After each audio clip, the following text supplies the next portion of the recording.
Aqui não tem conversa mole, aqui o bambu ronca. Nós estamos começando mais um episódio do podcast Ronca Bambu.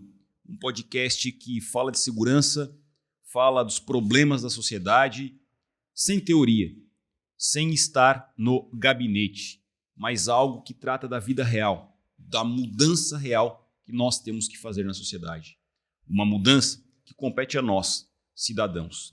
Quando a gente fala em mudança, nós podemos fazer a diferença. Nós podemos ser a diferença. E hoje o episódio ele é diferente.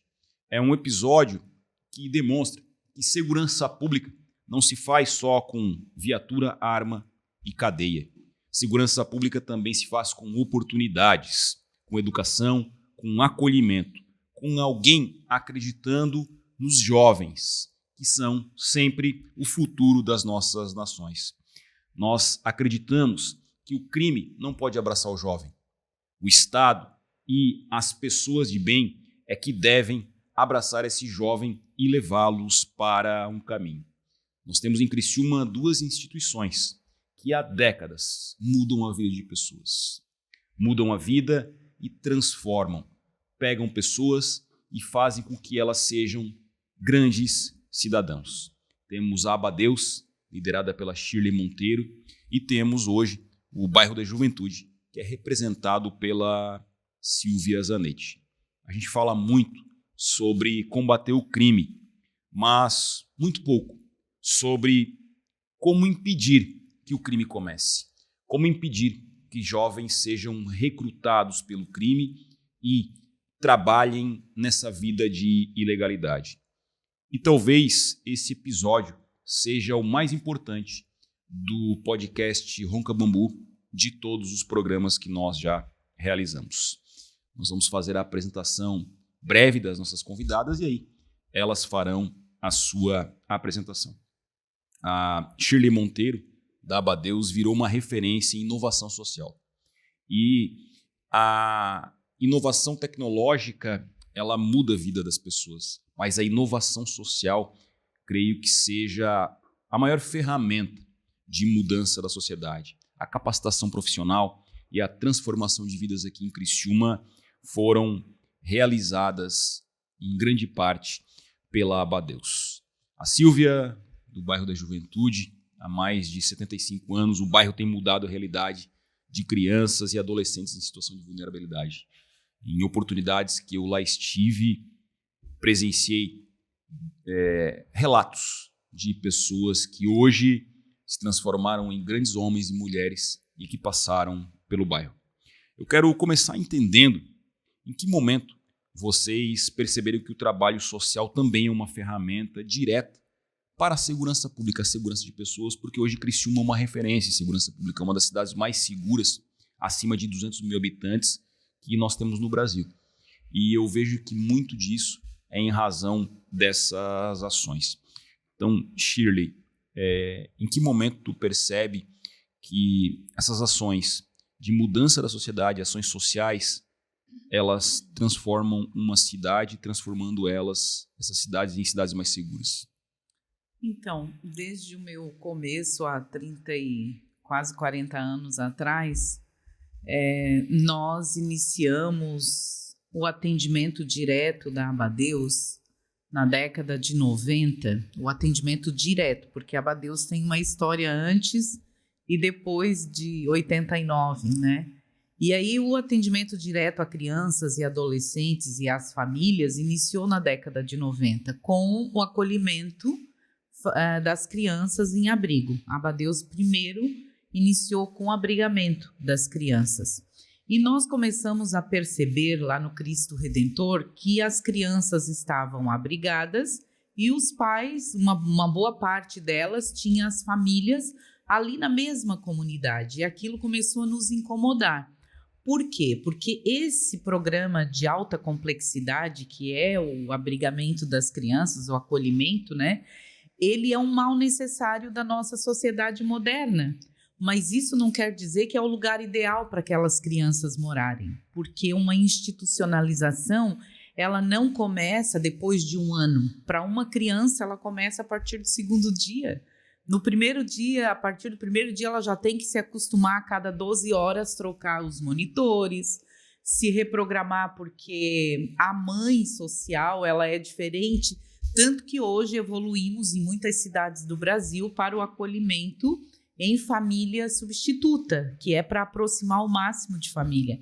E aquilo nos chamava atenção e a diretoria começou a provocar. Olhem para depois dos muros da Abadeus, vejam o que essa comunidade precisa para que nós possamos impactar essa comunidade e reduzir o número de acolhidos aqui dentro, pelo menos daqui da comunidade. Foi aí que nós iniciamos com os programas de capacitação profissional, de envolvimento com as lideranças comunitárias, de ver o que a comunidade precisa, o que ela necessitava. E em 2004 nós aplicamos uma pesquisa, nós idealizamos uma pesquisa e aplicamos essa pesquisa que trouxe um diagnóstico do que era o retrato das famílias daquela comunidade. E a partir dali, junto com eles, nós traçamos um plano, um programa que começou a trabalhar empreendedorismo social e capacitação profissional e ações também na área de habitação, porque o bairro Cristo Redentor foi o pior bairro de Criciúma, o mais violento, o mais desorganizado, o mais estigmatizado. Então, tudo que era ruim, as pessoas diziam, vem da corda bamba, vem do bairro Cristo Redentor, né? E eles tinham vergonha de dizer que moravam lá. E, a partir desse plano de ação, nós começamos a trabalhar não só o abrigamento, mas também a comunidade, a gerar oportunidades. Nessa preocupação, há o quê? Há uma intencionalidade. E aí é que entra a preocupação com a prevenção. Você não pode fazer por fazer. Você tem que entender que as ações elas têm que ser encadeadas entre si para possibilitar a superação da vulnerabilidade social daquela família que você atende.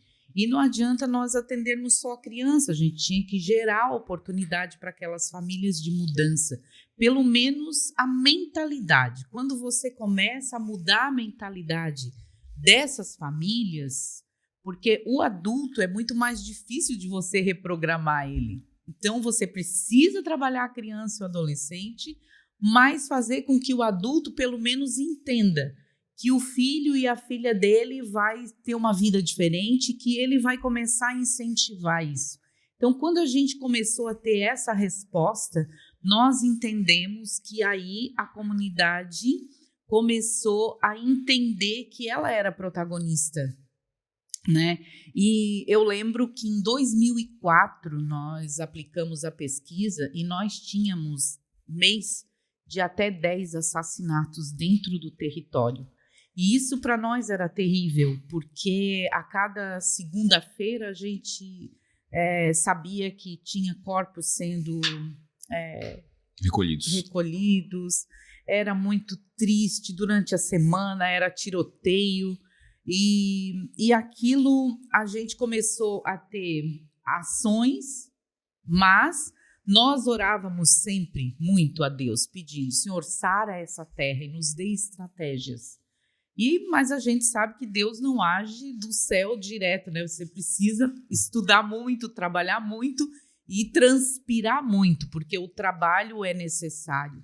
E foi aí que, em 2016, nós começamos a ter um recrudescimento dos assassinatos. Aí, de 33% dos assassinatos de Criciúma que aconteciam naquele bairro, nós começamos a reduzir. Quando foi 2021, olha que você vê que é um trabalho de longo prazo, mas que gera, sim, impacto na segurança pública. Em 2020, nós pensamos, vamos fazer, então, uma pesquisa ao reverso.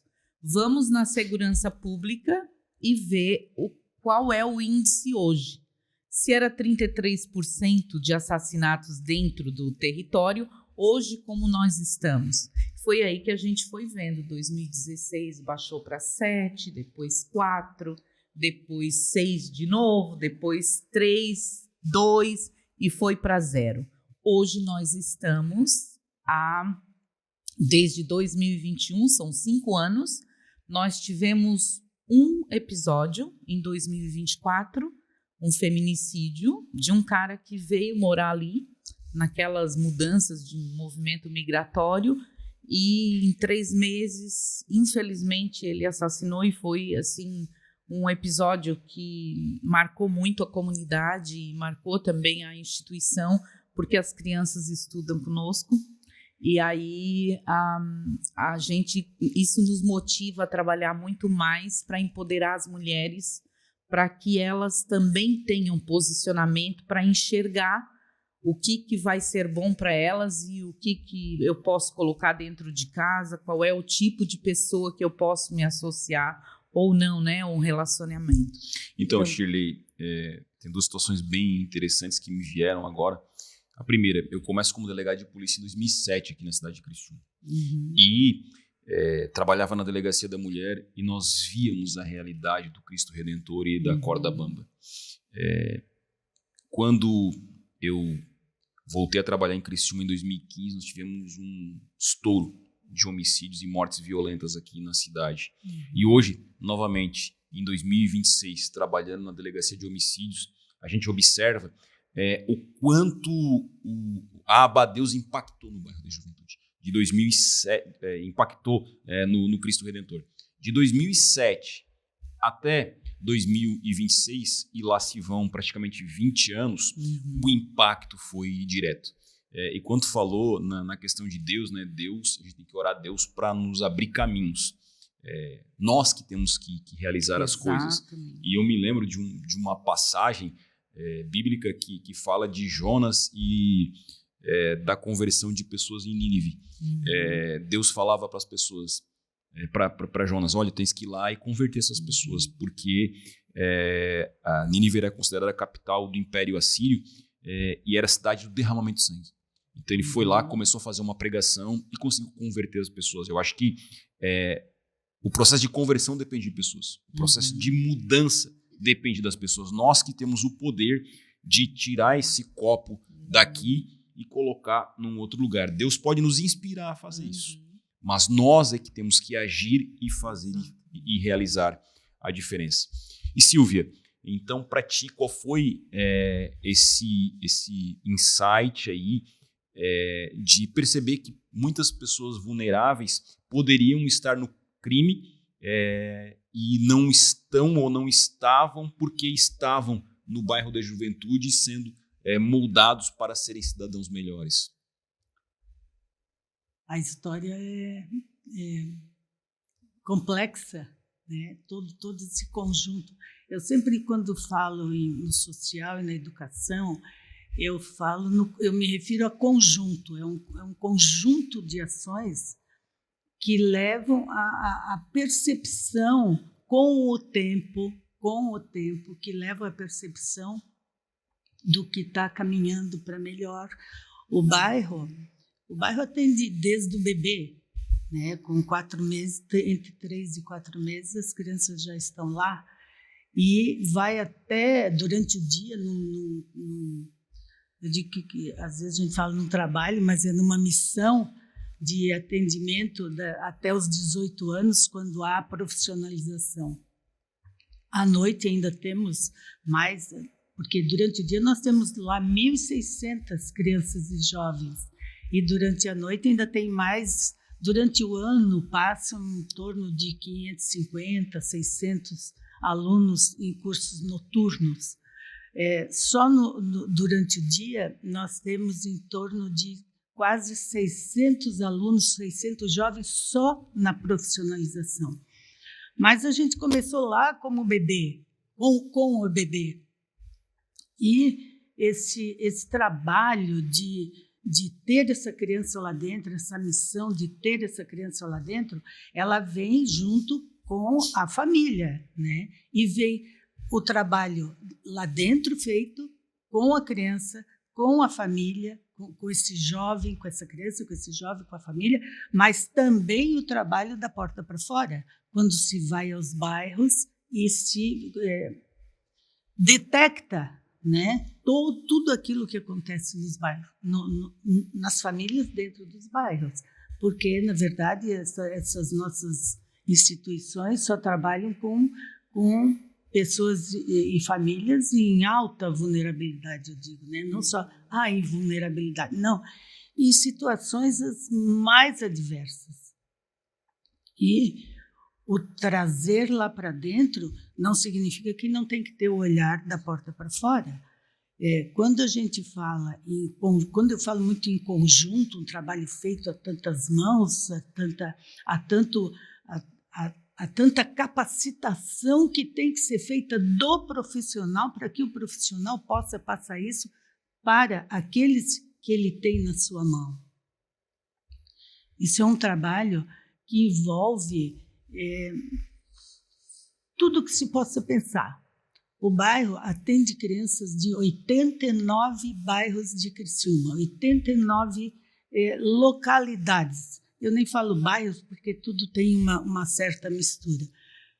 Quando tu falasse que em 2015, 2016 teve aquele boom de violência, de crimes, nós tivemos até uma situação que nem a gente lá dentro percebia. Os nossos ônibus, à noite, ou de manhã cedo, ou de tardezinha, porque nós temos os ônibus que pegam as crianças de manhã, às 6h30 da manhã já tem ônibus chegando com criança, às 6h30 da tarde ainda tem ônibus levando criança.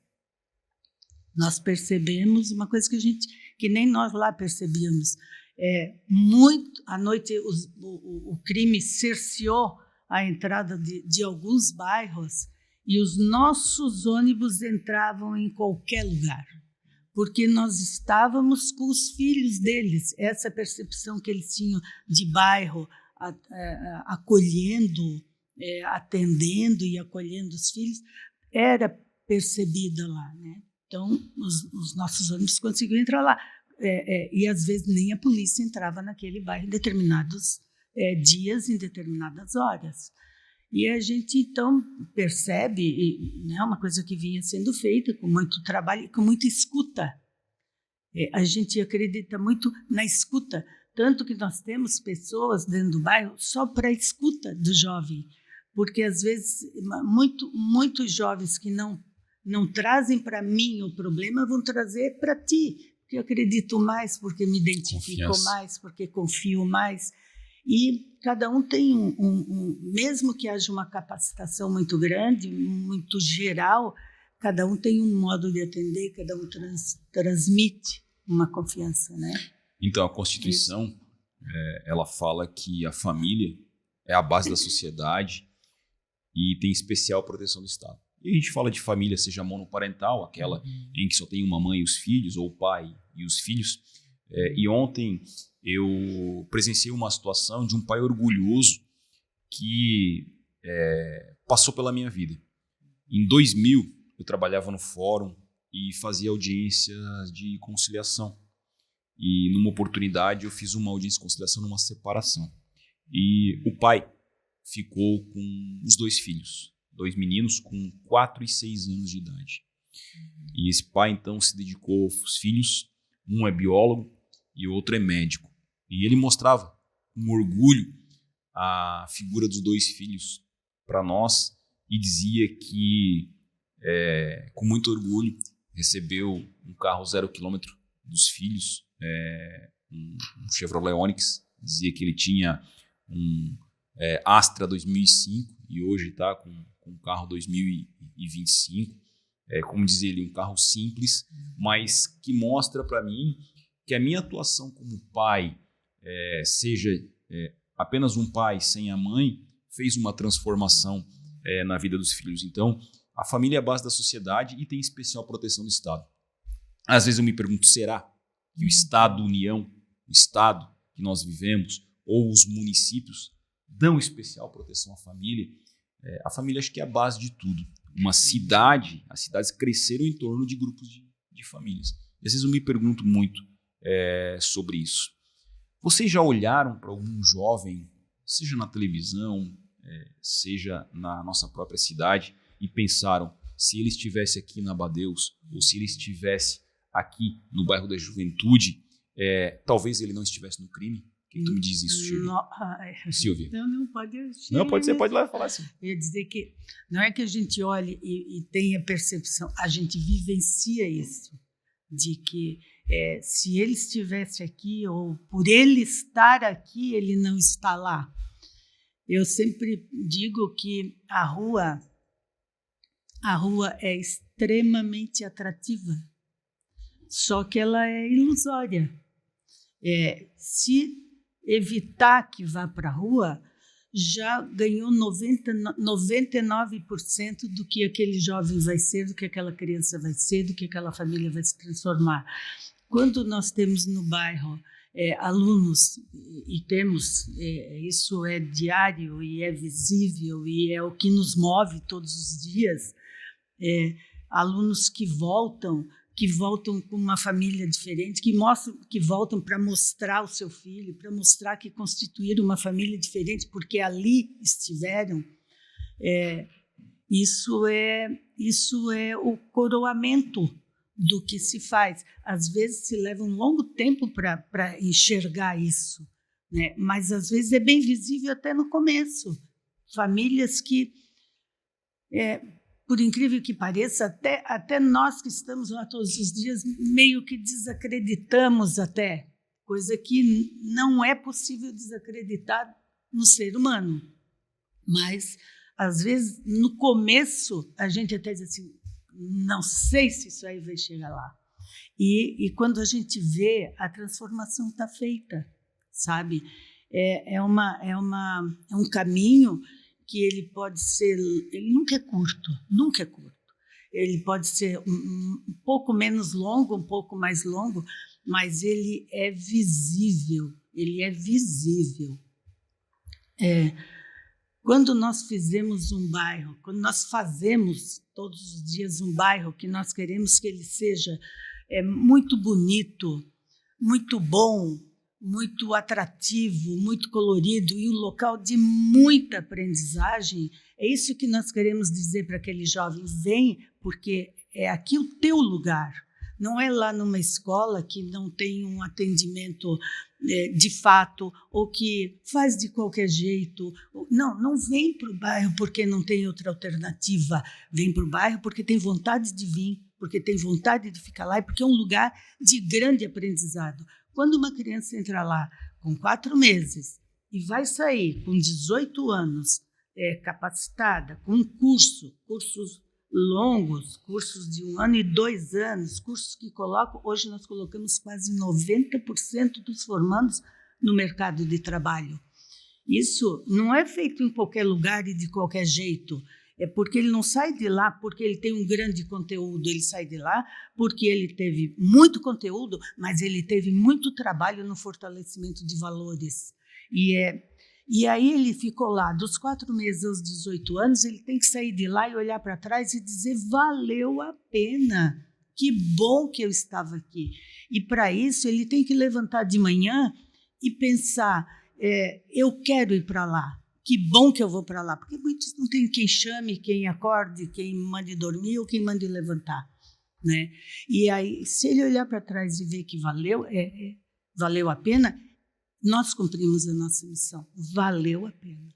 Tem uma máxima romana que diz o seguinte, que os caminhos fáceis mentem. É na dificuldade que está a verdade. E acho que nada se muda na sociedade com falsas promessas, com coisas que vão dizer, isso aqui é fácil, é simples, nada é tão simples. Shirley, quando tu vê um jovem que saiu de uma família vulnerável, que ele poderia ser um usuário de drogas, depois um traficante, e tu vê que ele venceu na vida, qual é o teu sentimento?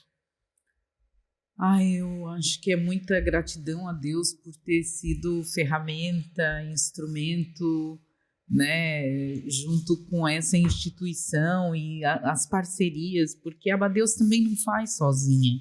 Você precisa ter parceiros, ter articulação entre sociedade civil, entre o Estado e a organização social que está oferecendo o trabalho e a comunidade, essa efetiva participação da comunidade faz muita diferença, porque a Abadeus ela tem um trabalho voltado à transformação de territórios vulneráveis. Então, nós não somos uma escola de tempo integral, onde o aluno vem e tem o contraturno. Durante o ano, passam milhares de pessoas pela Abadeus. Então, essas milhares de pessoas, elas têm que ter muita motivação para estarem lá, porque é sempre o contraturno. Compreendeu? Elas têm que ir estudar na escola e o contraturno elas têm que vir até a Abadeus. E na semana, aí respondendo a tua pergunta, o que a gente sente, né? É um sentimento de gratidão imensa, porque hoje nós temos pessoas dali da comunidade e nós tivemos no ano passado, no fórum do ano passado de inovação social, o depoimento de um jovem que hoje já é empreendedor e que ele disse o seguinte, né? Eu brincava no pátio da Abadeus porque a comunidade não tinha espaço público para nós brincar. Então, nós vinhamos bater bola dentro do pátio da Abadeus. E a Abadeus me ensinou o que eu sou hoje. E eu cheguei na universidade, me formei em publicidade e propaganda. Hoje eu sou empreendedor. Hoje eu presto serviço para a universidade que me formou.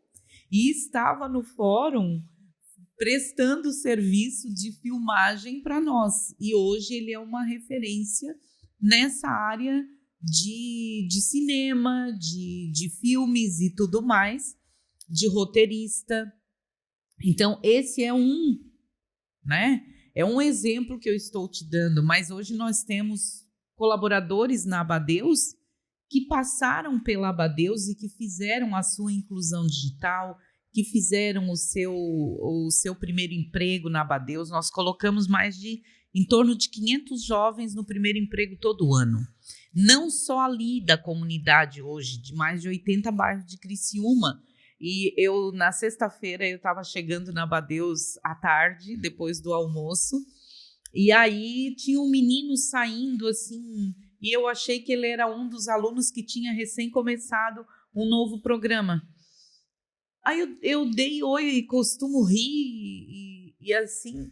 Aí ele olhou para mim assustado. No que eu estaciono o carro, ele vem correndo. Oi, como é que eu faço para mim fazer um curso? Como é que eu quero estudar aqui na Abadeus? Aí eu perguntei a ele, você é morador daqui do bairro? Não, eu moro mais para lá. Eu acho que ele ficou com medo de eu dizer, não, tu não é daqui da comunidade, tu não pode. Aí ele disse, eu moro mais ali para cima. Eu disse, não tem problema onde tu mora. Só me diz de que bairro você é. Aí ele não desconversou. Eu disse, mas vem aqui que a moça vai te atender na recepção e você vai ver aonde se encaixa, nós vamos te colocar. Aí ele abriu um sorriso e ficou feliz da vida, assim. Mas assim, e eu perguntei, que idade você tem? Eu tenho 14 anos. Era um meninão. O que ele queria? Se preparar para o primeiro emprego. Uma oportunidade. Então, é disso que eu falo. E quando você trabalha essa mudança de mentalidade, muda também a autoestima das pessoas, tanto que a valorização territorial dentro do bairro Cristo Redentor foi de 900% nos últimos 10 anos. Hoje você entra e sai daquela comunidade sem pedir licença para ninguém, coisa que antes só entrava com a polícia, né? As pessoas, eu recebi pessoas de Florianópolis ali, e daí um deles me disse assim, Shirley, mas essa comunidade nem é uma comunidade tão vulnerável assim. Eu disse, que máximo essa tua percepção, porque era tudo que nós queríamos ouvir. Porque isso aqui já foi a pior comunidade de Criciúma, hoje ela é a mais promissora, com maior número de empreendedorismo. Nós fizemos um levantamento junto com o Sebrae do nível de empreendedores dentro da comunidade. Nós mapeamos quase 500 negócios no entorno, dentro do Cristo Redentor e no entorno.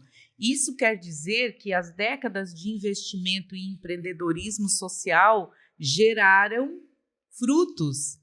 E é aquela comunidade, aí a mudança vem por quê? Porque também você dá a capacitação, mas você ensina o caminho de sair daquela letargia de depender somente de benefício, de depender da doação da cesta básica.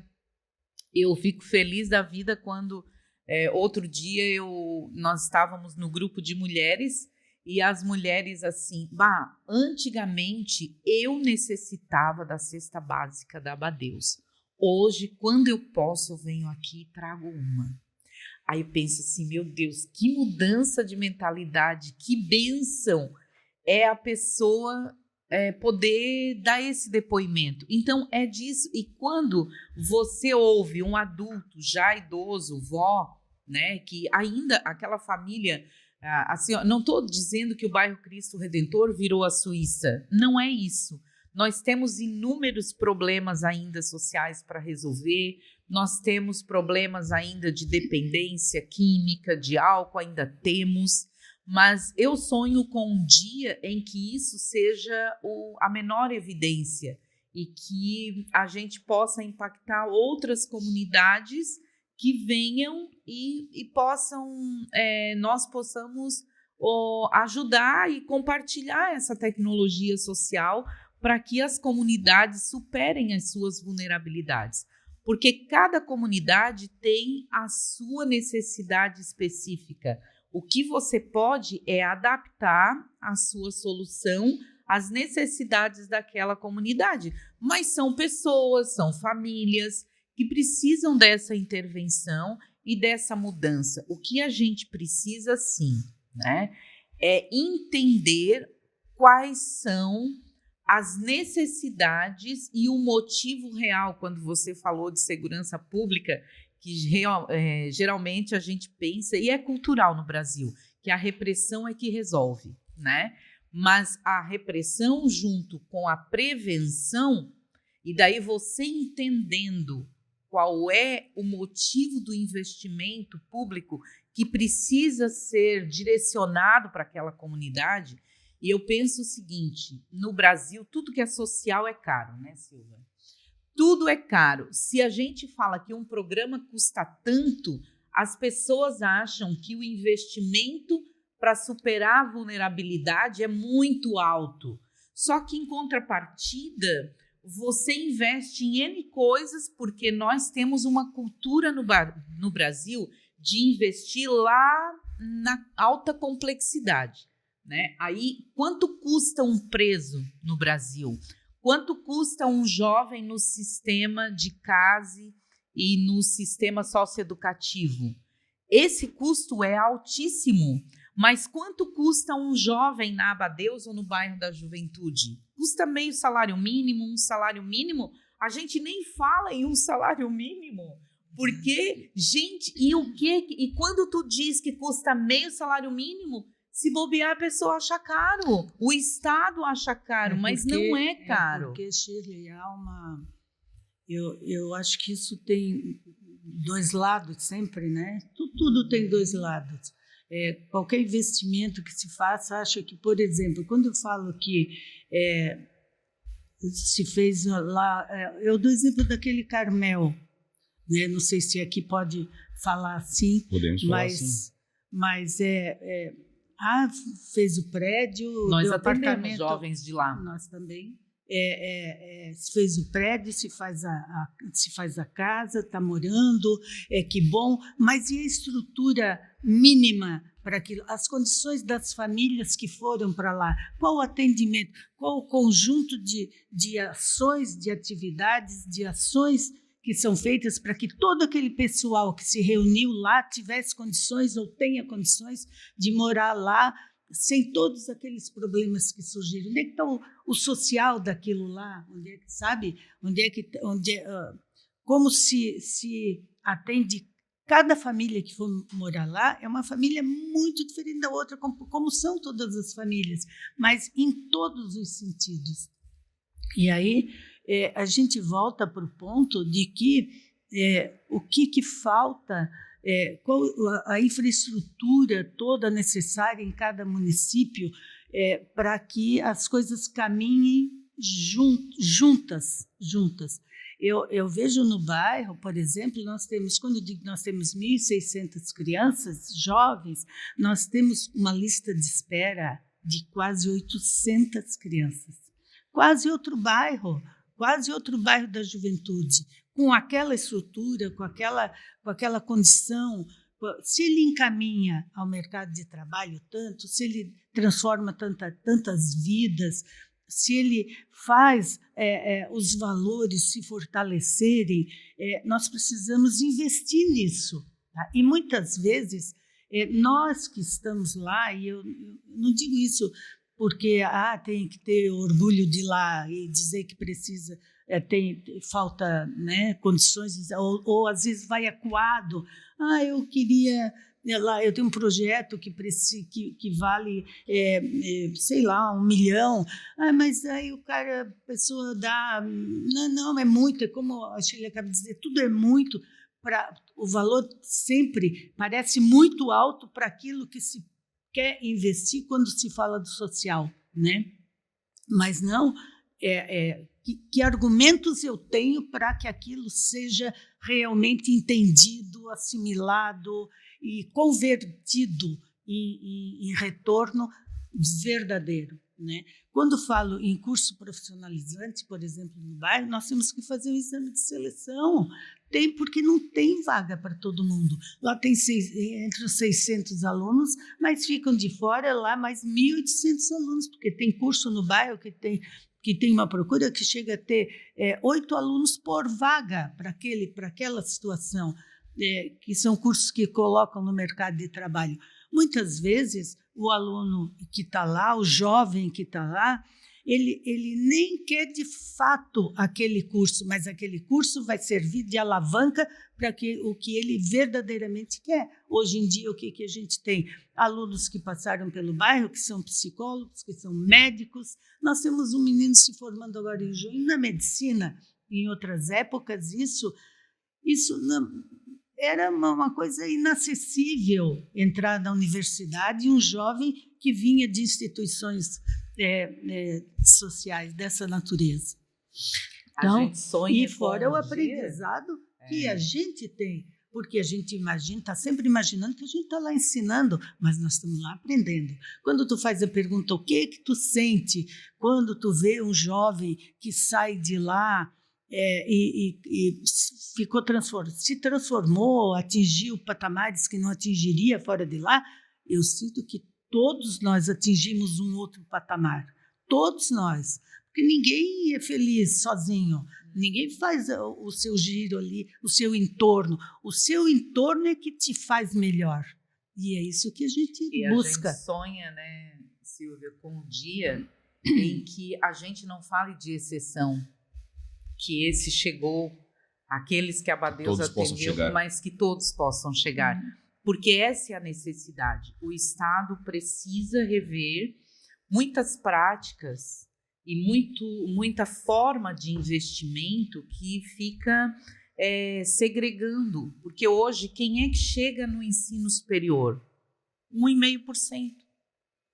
E o que a gente investe na base, além do ensino regular, formal, para que a gente aumente esse funil que hoje é estreito aqui, né?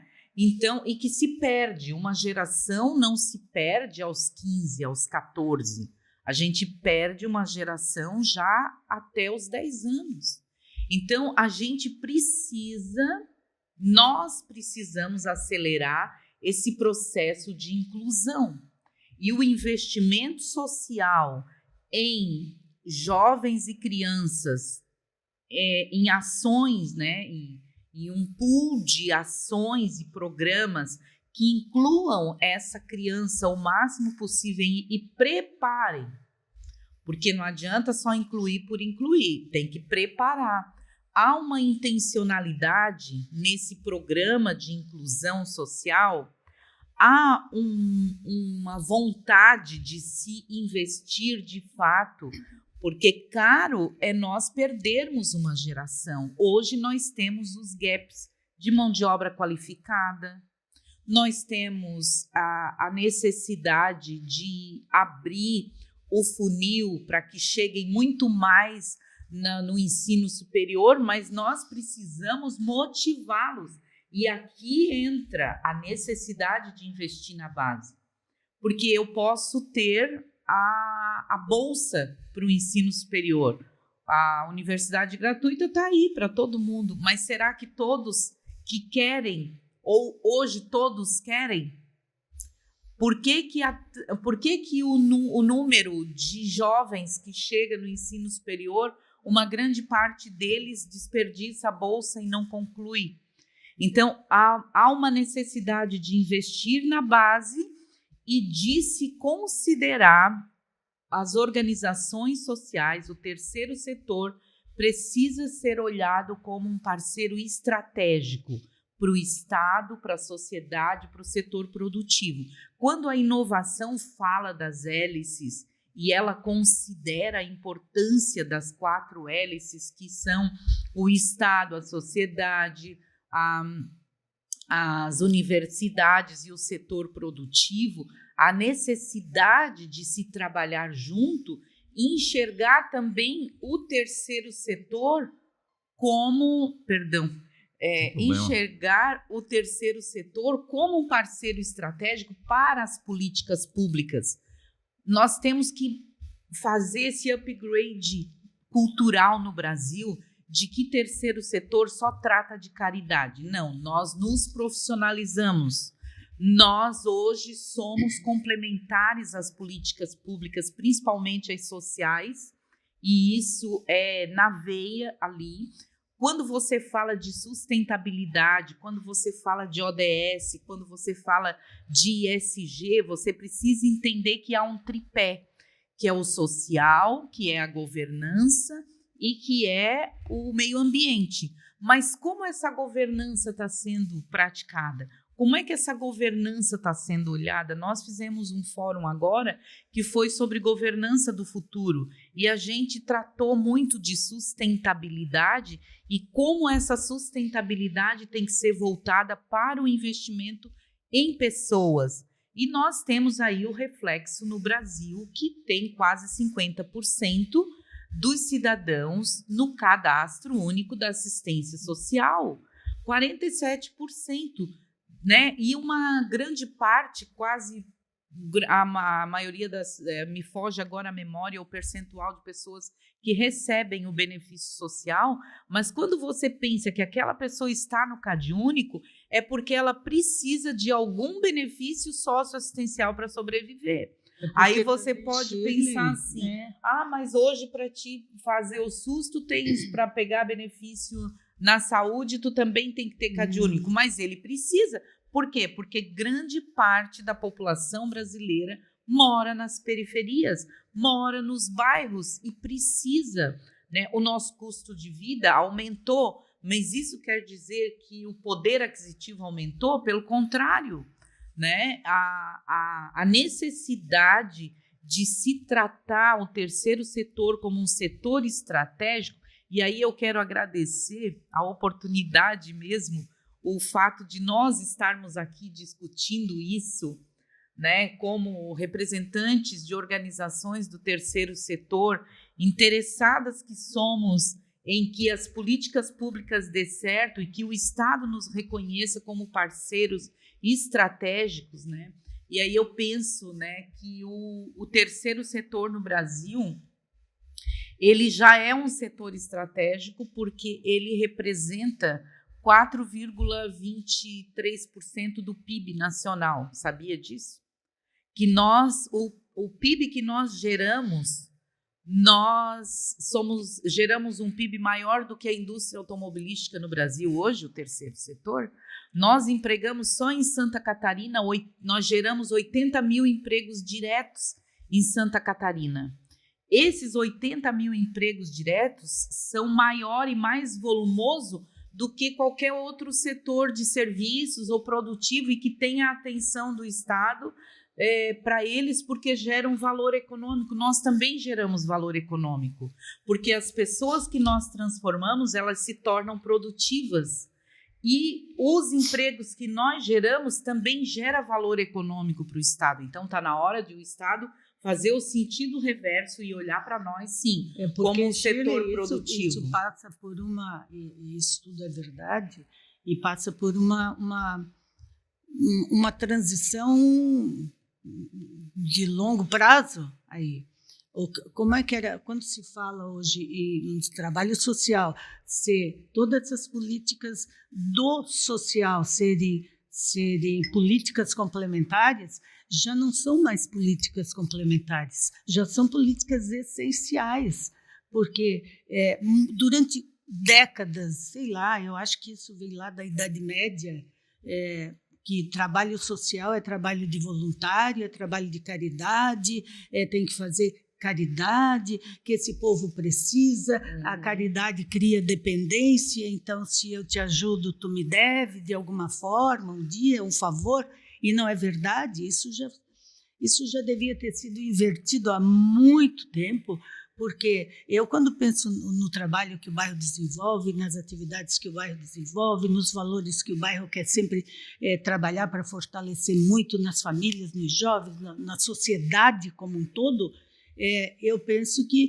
o bairro, caridade é uma virtude, há de existir enquanto a humanidade existir, mas o bairro não quer fazer caridade, o bairro não faz e não quer fazer caridade, ele quer dignidade, ele quer que aquelas pessoas que estão ali se desenvolvam, se tornem protagonistas, parceiros, e que enxerguem o que está acontecendo no seu entorno e que participem daquilo que está acontecendo para a mudança do que acontece ainda, mas isso ainda tem muito, né? Quando eu penso no trabalho do bairro desenvolvido da porta para dentro, eu penso que nós temos a mesma responsabilidade que temos com todas aquelas crianças, com todo aquele número de jovens que nós temos dentro do bairro. O que a gente faz da porta para dentro tem que valer também fazer um trabalho ou complementar ou que mostre que tem que ser feito da porta para fora também. Quando eu vou lá na tua casa e te peço uma ajuda e a pessoa ou te informo que é o bairro, ou te convido para ir no bairro, ou na instituição, seja lá qual for, para mostrar o que ela faz e para querer uma participação, querer uma parceria para que aquilo desenvolva, não a instituição, mas o que a instituição faz e o que ela prega, isso tem que ser também trabalhado na cabeça de quem está do lado de fora, na cabeça da sociedade, que muitas vezes pensa, eu já atendi contribuinte do bairro, eu não vim aqui para criticar contribuinte, eu acho que cada um vai passar por sua fase de mudança, de entendimento, mas de dizer, eu queria ajudar aquela família, mas quando eu fui lá ver, ela tinha até geladeira. Quer dizer, se não puder ter uma... em vez de eu achar muito bom que ela tinha uma geladeira, eu acho que ela nem precisa mais de ajuda porque ela tem a geladeira. Quer dizer, a pessoa, para ser ajudada, não precisa ter nada, não tem que ter nada, ela tem que mostrar que não. Isso é um trabalho feito da porta para fora também. Exatamente. Uma vaga num projeto social custa muito mais barato do que uma vaga no sistema prisional. Hoje, se gasta até R$ 4.200 para a manutenção de um preso no sistema prisional estadual. R$ 4.200. Quando a gente fala num sistema federal, num presídio federal, o custo chega a R$ 40 mil. Então, é um custo muito alto que poderia ser diminuído em razão da atuação em projetos sociais que acabem impactando diretamente na vida dos cidadãos. E, Shirley, hoje, 22,7% das famílias brasileiras são contempladas com benefícios assistenciais. São 18 milhões de famílias que, ao longo dos anos, podem ser atendidas com projetos sociais de transformação. É a inovação social. É exatamente isso que a gente fala, Silvia, de não fazer caridade por fazer. A nossa visão de vida é a transformação. Fora da caridade não há salvação, já diria Jesus Cristo. Só que acho que neste momento o grande objetivo é a transformação social, é a inovação social. Eu vejo que a Abadeus trabalha muito com o jovem aprendiz e a inclusão social. O bairro forma jovens, Silvia, para o mercado de trabalho. Eu quero fazer uma pergunta para vocês. O emprego salva? Sim. Quando nós fomos, se você for olhar para a sua família, né? O seu pai, sua mãe, como que nós fomos criados? Nós fomos criados pensando, você vai ser um profissional e você vai trabalhar? Porque o trabalho é o que traz dignidade. Há muitos anos atrás, eu ouvi de uma jovem que foi nossa abrigada e depois ela formou família. Mas enquanto ela ainda precisava de doação, ela me disse uma frase que me marcou. Ela disse, tia, eu sonho com um dia em que eu não precise mais depender dessa doação e eu possa ir ao supermercado e comprar e escolher o que eu quero. Então, e você consegue isso através do quê? Através do seu trabalho, da sua força de trabalho, do recurso que você recebe da sua força de trabalho. E eu penso que nós, para constituir uma família, como é que nós pensamos? Eu preciso de subsistência, eu preciso minimamente manter a minha família.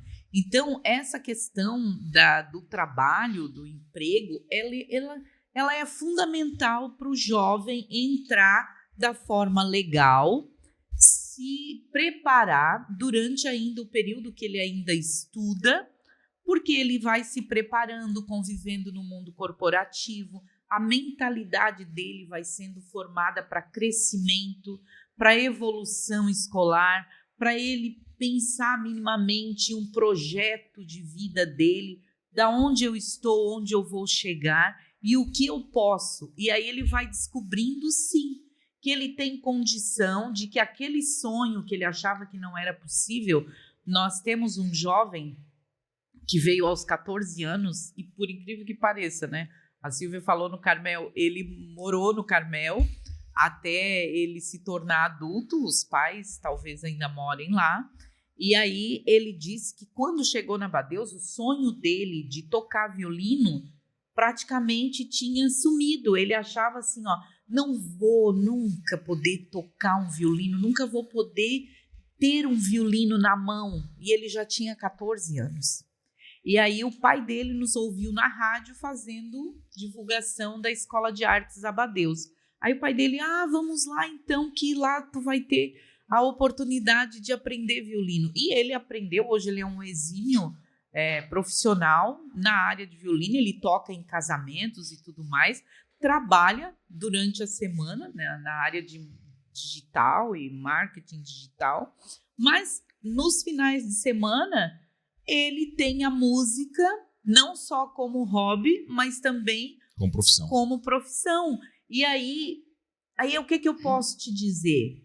O trabalho salva? Salva, porque melhora, obviamente, você tendo recurso para viver dignamente, comprar a sua casa, ter o seu lugar para morar, ter a sua família, constituir a sua família, vem através do trabalho. O trabalho é sempre referência na vida da gente. Por melhor que seja a família, por melhor que sejam as tuas atividades de recreação, de divertimento, seja lá o que for, o trabalho é referência.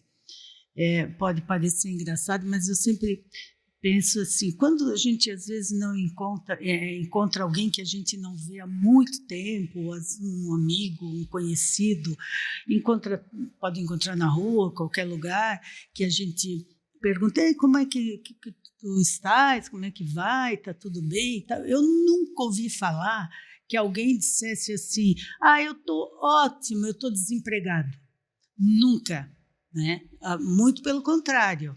O posto que eu estou procurando, ou recém consegui, eu consegui agora.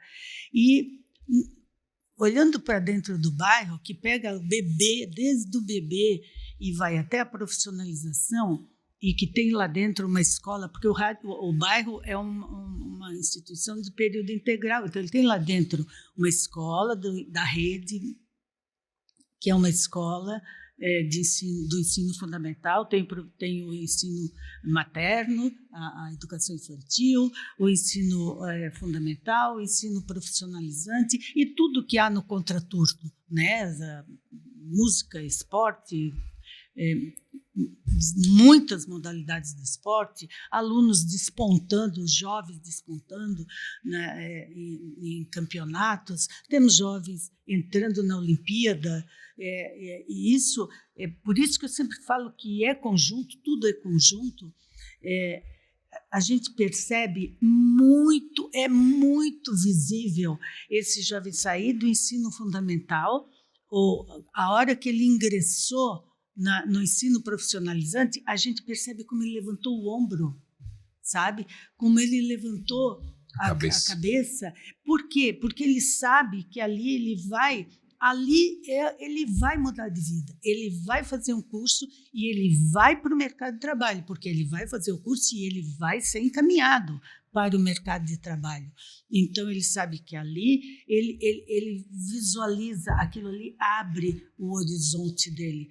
E ele, mesmo, e eu volto a dizer, mesmo que às vezes aquele curso não seja tudo que ele almeja na vida, ou nem deve ser, aquele curso é a primeira porta. E dali ele poder se sustentar, se munir de condições para que ele alcance lá o que ele quer. Nós estamos falando de duas mulheres que lideram instituições gigantes aqui da cidade de Criciúma. Enquanto muita gente reclama da sociedade, nós temos pessoas que estão fazendo a transformação real, a transformação que o Brasil precisa. Hoje ficou claro uma coisa: segurança não é só prender criminoso, nós temos que prender. Nós temos que ser linha dura contra a criminalidade. Mas segurança pública também é impedir que uma criança precise escolher entre o sonho e a transformação da sua vida e o crime. O Bairro da Juventude faz isso há mais de 75 anos. A Abadeus faz isso transformando oportunidades em futuro. O peso emocional de quem trabalha na segurança pública, de quem trabalha na saúde e de quem trabalha na assistência para a transformação social é muito grande. A gente vive o dia a dia, muitas vezes a gente pensa em desistir. Mas dói ver as pessoas sofrendo e dói ser omisso diante de todos esses problemas. Há muita esperança, há muita possibilidade de mudança. Talvez o maior investimento que se possa ser feito seja numa sala de aula adequada, seja num curso profissionalizante, em oportunidades. Aqui o bambu ronca, mas hoje ele roncou pela esperança de um futuro melhor, não só para Criciúma, não só para Santa Catarina, mas para o Brasil. Obrigado, Shirley. Obrigado, Silvia. É muito importante ter pessoas como vocês aqui. Obrigado para você que acompanhou mais esse episódio do Ronca Bambu. E não esqueça de curtir, compartilhar e comentar. Muito obrigado. Agora fica a nossa despedida. Eu que agradeço. Todo espaço é preciosíssimo, né? Para que a gente possa falar sobre condições de vida, transformação, oportunidades, né? Celeiro de oportunidades. Que bom que a gente pudesse ter muitas instituições e de todas as formas gerando oportunidades. Eu costumo me referir ao bairro como uma fábrica de oportunidades. E esses espaços são sempre muito preciosos para que se possa discutir, clarear, trazer ideias. porque eu penso que no nosso país nós já fomos, ainda somos um pouco, mas já fomos a melhor nação quando se fala de futebol. Mas se fala de futebol, qualquer rádio, qualquer TV, qualquer espaço que se tem está se falando sobre futebol. Então, ele tem que melhorar mesmo.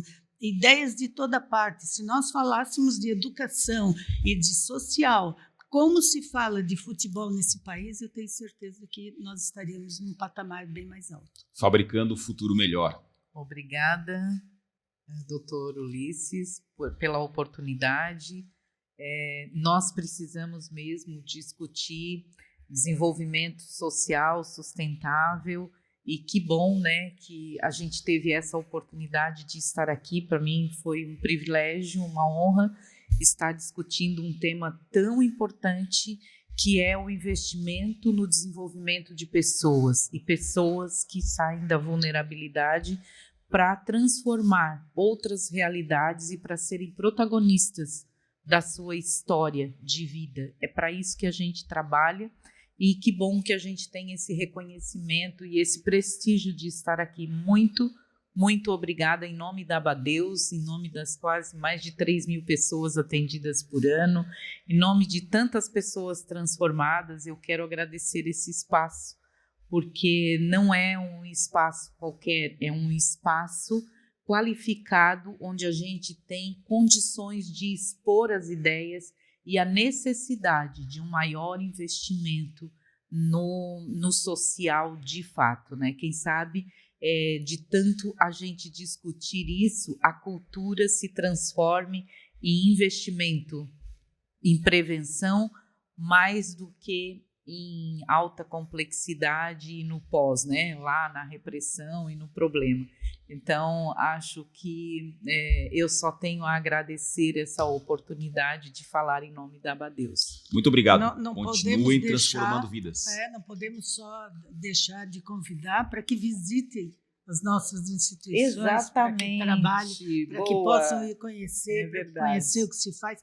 Por mais que se fale por aí do que fazemos nas nossas instituições, a possibilidade da pessoa estar lá, nunca vamos poder transmitir o que se faz lá sem que a pessoa possa visitar e ver aquilo que faz. É verdade. Visite, apoie e colabore com o Bairro da Juventude e com a Abadeus. Muito obrigado. Obrigada.